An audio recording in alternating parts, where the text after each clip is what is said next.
Bonjour, bonsoir, comment nous y? Et ça dépend de l'air, nous pourrons regarder vidéo ça.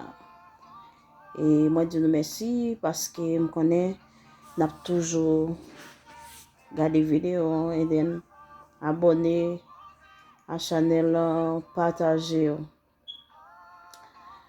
Moi, je viens parler concernant de faux l'amour avec vrai l'amour. Moi, connais depuis c'est un bagage positif ou à faire. Même moun qui paraît ou attendez ou quand même. Laissez positif ou parler. De nos jours, nous venons arriver dans un moment côté nous pas vraiment côté nous pas découvrir qui moun qui gon vrai l'amour, qui est-ce qui gagne un faux l'amour tout pour yon moun.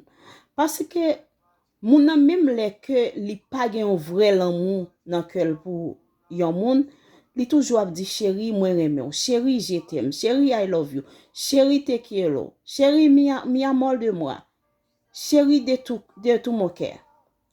Qui l'est nous capable découvrir yon moun qui gen un vrai l'amour dans quel pour l'autre. De nos jours, gens que un garçon yo fait lan ou pas ka vraiment connaître si yo gen vrai l'amour dans cœur pour vraiment. Parce que moun nan li gen girlfriend ou sinon li gen madame. Même je t'aime li ap di madame ni nan kay li di on moun dehors je t'aime nan tout. Li wè on fi a passé, li getan comme si campé pour le camper fian, pour le parler à fian, même les que li te gen madame ensemble avec li nan kay. Comment madame nan pral faire découvrir que Marie a dit l'on je t'aime, c'est un vrai je t'aime. Parce que même je t'aime ou ap di lan, ou gen l'autre moun ou ap di je t'aime nan tout. Même I love you ou ap partager avec lan, ou gen love you ou ap partager avec yon l'autre moun tout. Kounya de nos jours nous pas capable vraiment connaître qui est-ce qui remet, qui est-ce qui gon love dans quel pour on fi vraiment, qui est-ce qui pas gen love la vrai. Nous pas capable décrire true love avec fake love. Tout monde c'est chéri pour moun nan, tout monde c'est baby pour moun nan, tout monde c'est Annie pour moun nan. Comment moi même qui madame la calan, on pas le faire découvrir love femme nan, si est un vrai love lié.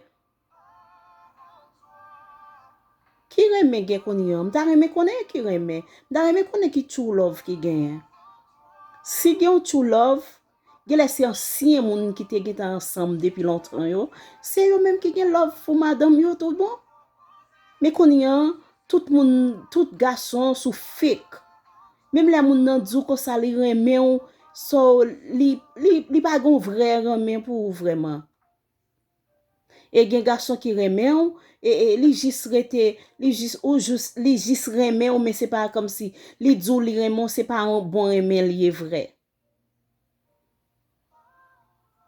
Et gen un garçon tout qui djou li reme ou, li te djou li reme ou, mais c'est parce que li pot ko wè yon moun li te vraiment et pour le faire vili et puis qu'on li prend une chance comme si li besoin moun pour le parler bagay sa yo, li besoin moun pour partager une idée, li besoin et faire quoi que ce soit pour le capable joindre, mais c'est pas parce que li gen vrai l'amour dans quel pour vrai. Du moment que li vinn joindre moun parlant et li commence à bay ti ratement dans texte message, ti ratement dans converser dans téléphone, même les moun nan te kon relé 2-3 fois par jour ou bien li te kon même parler avec mon 5 fois dans une journée ou vinn li raté la ralenti li ralenti complètement ça c'est pas remet yo.